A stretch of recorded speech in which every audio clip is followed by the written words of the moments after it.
Good. Okay, so today we're going to do a overview of the foundation and then talk a little bit about the assignment, what that entails. So integrating learning and shifting the paradigm. And as you know, I love a quote. So, true connection begins where control ends. And when we honor the horse's nature, we discover our own. And what I would like to say about that is that the interconnectedness of everything and everyone, it cannot be underestimated. And we learn from everything and everyone in our environment. And I think it's a key part of learning that we understand that.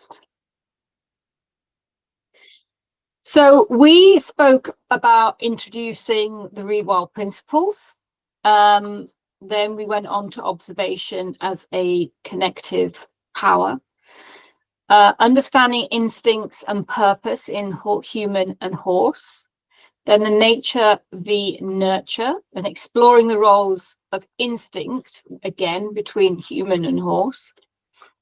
Then emotional intelligence, the key to connection in Rewild coaching. And now I know we didn't do that until the end, but I think this is a better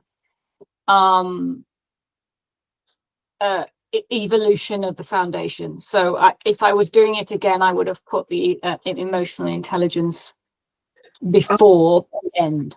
Yeah. And then going on to evolution and the prey-predator relationship, and of course, patience, awareness, and trust. So an introduction to the Rewild horsemanship and human purpose. We spoke about the Rewild coaching that integrates instinct, awareness, and purpose. Humans and horses thrive when trust is the foundation of interaction and aligning with nature's rhythms that foster connection. So by introducing these principles, we discussed how aligning our instincts and awareness with purpose forms the foundation of any trusting relationship. And I think this approach encourages both humans and horses to thrive in that shared rhythm. If you can, and we spoke about the rhythm of life being rhythmic when things are good and non-rhythmic when things are, I don't want to say bad, because play is also non-rhythmic, and that is not a bad thing. You know, play is also a good thing.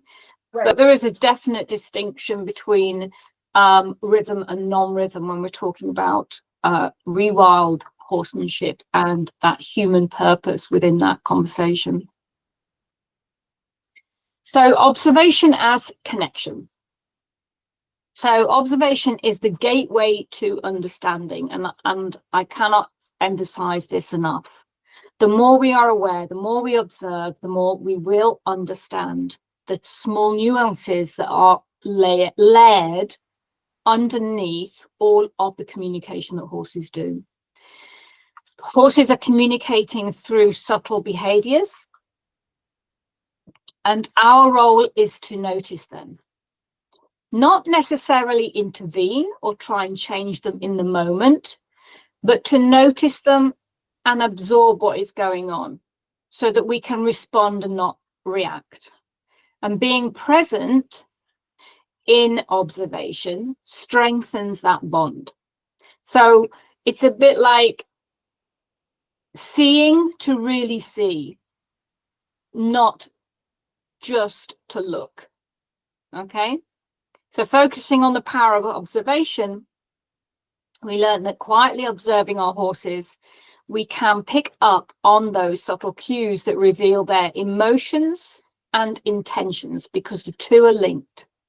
And this practice will not only enhance our understanding, but it also deepens our connection through that shared presence, through building a shared space where both horse and human can be present together. So understanding instincts and purpose in humans and horses, that's where we moved on to next. So instincts influence behavior and reactions in both humans and horses. And this is where we have shared values. Purpose brings clarity and intention to interactions. And I think that's pretty clear. When you know what you want to do, you're able to take that first step to that interaction with better understanding. And reflecting on our instincts can reveal alignment or disconnection. So if we can understand and reflect on the instincts that the steps that we took via our instincts, we can understand whether we were aligned or whether we were out of alignment. So by exploring the roles of instincts in shaping behaviors and reactions, we are recognizing our own instinctual patterns. And once we can recognize our own instinctual patterns, we recognize those of our horses. And this helps create interactions that are guided by purpose and intention.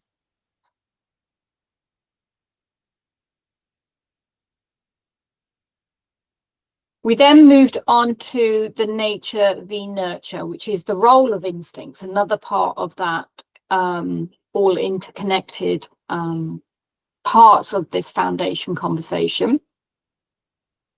So instincts are innate, but experience shapes our behavior. So we're all born with instincts, but how we use them and how we can, which goes into that emotional intelligence, how we can manage them is part of our experiential living and learning. And this shapes our behavior.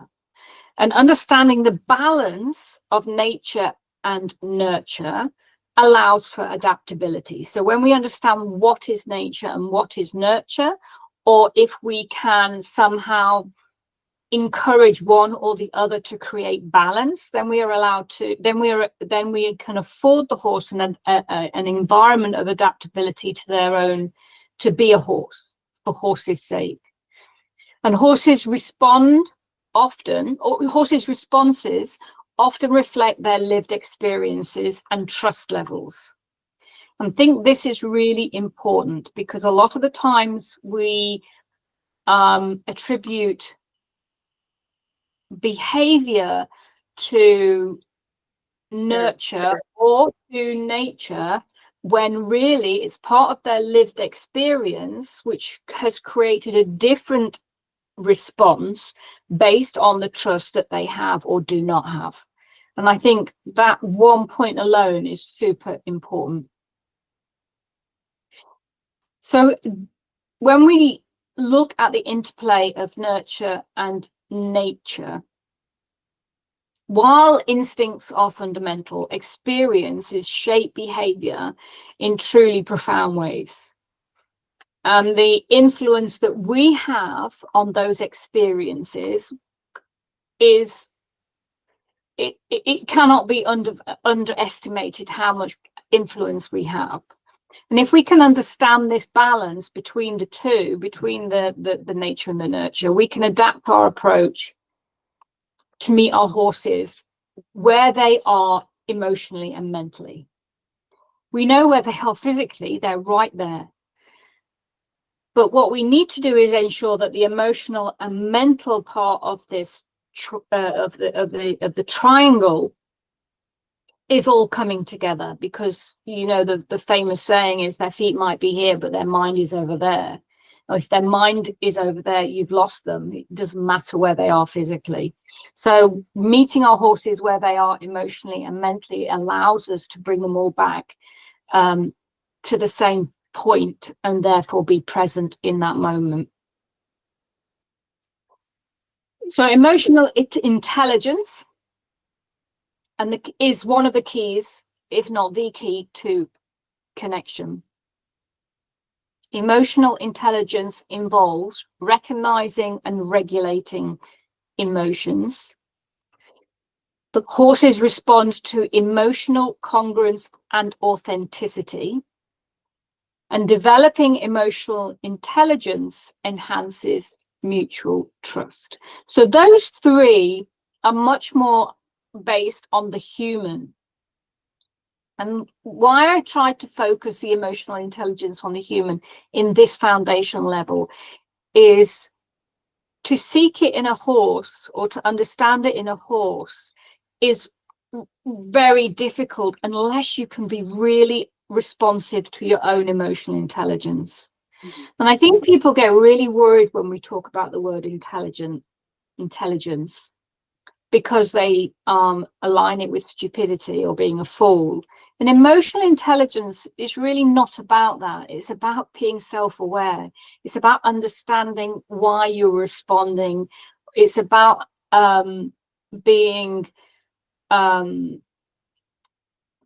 aware of when you need self-care, when the response is actually a reaction, all those things. So I think that it's very key to address that up front with people, because the moment you use the word intelligence and talk about not having emotional intelligence, they automatically start thinking, well, that must mean I'm stupid. No, some very incredibly intelligent people do not have emotional intelligence. And I think that we need to understand in this foundational stage our own, or become aware of it. This is about development and growth. It is not about, okay, yeah, I get it now, because we're all growing and we're all developing all the time. There's no end to this journey. And I think that's the beautiful thing for me. So that role of emotional intelligence within the Rewild coaching, I think, is going to be really important. It's going to be one of the things that is going to developing this foundation. I've realized that this part of it will be fundamental. It's going to be one of the pillars. And by tuning into our emotions and responding authentically, because it's also about vulnerability, they all go hand in hand. You can't be authentic and not vulnerable. And when you're vulnerable, you are authentic. And being okay with that, and knowing that those two things is a huge leap to emotional intelligence. And once we are aware of that, we can create a safe and trusting environment for our horses. Because emotional awareness, I think, is a cornerstone of a meaningful connection.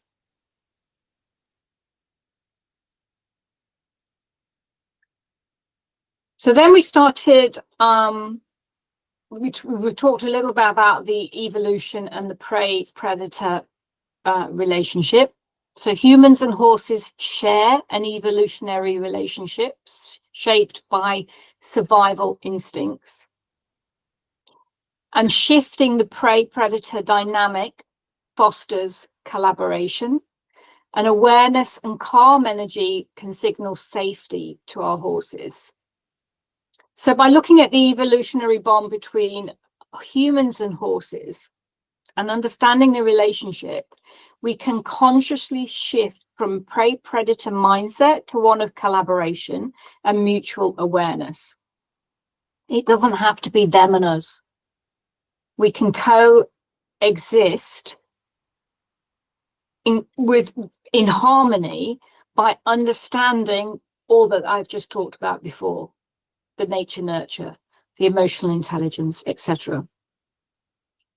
And this shift is another building block to the trust and the horse feeling safe, because we know that horses fundamentally, safety is the place they want to inhabit all the time. So this brings me nicely onto the patience, awareness, and again, trust. So trust is built through patience and consistent actions. Awareness allows us to respond and not react. And horses thrive given the time to process and understand. So by highlighting patience, awareness, and trust as the cornerstones of Rewild coaching, trust is not demanded, but earned through consistent, thoughtful reactions. And by allowing our horses time to process and find the response, rather than rushing them and getting a reaction, we nurture that foundation of mutual awareness. And you must have, I've been there for sure, that when I've rushed and got a reaction, you might have got exactly what you wanted on paper. You might have got that transition from walk to trot, and it might have been good. But when it is a response to the ask, it's beautiful. That is the difference when we're talking about understanding that patience and awareness of what we're asking and what they're giving. So to summarize, observation and awareness as tools for connection. Emotional intelligence and instinct align, build trust. Collaboration replaces that prey-predator dynamic, and patience fosters safety and mutual awareness. Your assignment overview.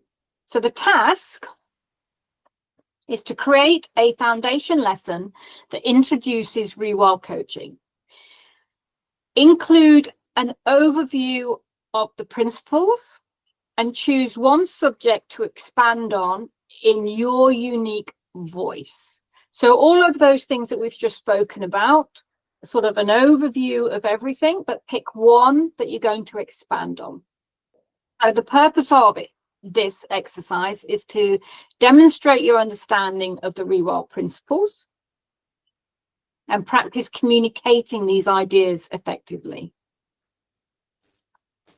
So when you look to craft your lesson, choose a subject that resonates with you most. What resonates most with you? There's no one of these. So it could be that you really want to delve deeper into nature and nurture. It could be that you really want to delve deeper into emotional intelligence. It's, once you've done the overview, pick the one that you really feel like you want to explore more. So what are you the most confident or passionate about exploring in this right now? Make it personal. I think part of this, again, about being vulnerable and emotional intelligent is about sharing you, because if I share myself with you, I am more open with the horses. The moment you're more open with the horses, the more that they will respond to you. And highlight how this principle applies in a real world context. So if you've got an experience, you've got a perspective, and how you can align this principle in the real world. Stay true to the Rewild principles and focus on the trust, awareness, and mutual respect within that. So everything that you present, the fundamental underlying foundation of anything that we talk about within the Rewild principles is about trust and awareness, whether it's self or horse, and that mutual respect. It's mutual respect. Using the word respect here, which I don't often use because I'm trying to pull in your audience, so the clients that you have, that you hopefully will respect and they respect you. And with the horses, I usually use the word awareness, but in this case, it's about you as a coach more than the conversation that you'll have with your horses. So I've just put a few inspirational topics, but you don't have to take these. You can choose any of these, pick any of them on you want, or it was just to give you some ideas. If you picked observation, so I know the art of noticing. Emotional intelligence, how your energy shapes connection. Instincts, the balance between reacting and responding. Or trust, patience as a practice, not a virtue. These are just ideas. You don't take one if you like, But whatever resonates with you and whatever you feel like you want to. I'll give you these slides, by the way. I will send you these slides. Okay, these are just some what I would like you to keep in mind when you do your presentation. And the first one is really important. Be authentic. Let your voice shine through. So you have the Rewild principles, which, yes, they are key. But I want you. I don't want to hear me. Keep it simple. Focus on one main takeaway. Like I said, give an overview, but pick on one, because otherwise it'll be just too much. Engage your audience, which, okay, it's going to be me today, well, whenever. Use examples and stories and to illustrate your point and, to make your presentation, and stay grounded. So always return to the Rewild values of trust, connection, and mutual awareness or mutual respect. But again, this is about you. So the process. So draft your lesson. So outline your overview and key points. Refine your voice. Ensure your tone reflects your unique perspective. And prepare to present. Be ready to share your lesson.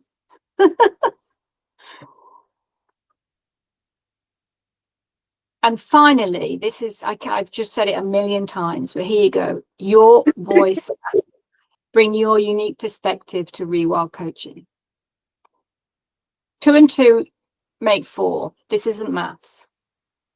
Your lived experience will make you your own Rewild coaching. And as long as the principles are all there and the foundation and the pillars are used, it's your voice that matters. Because people are going to connect to you when you present. I don't want them to connect to me through you. I want them to connect to you. Okay? So for now, I'm going to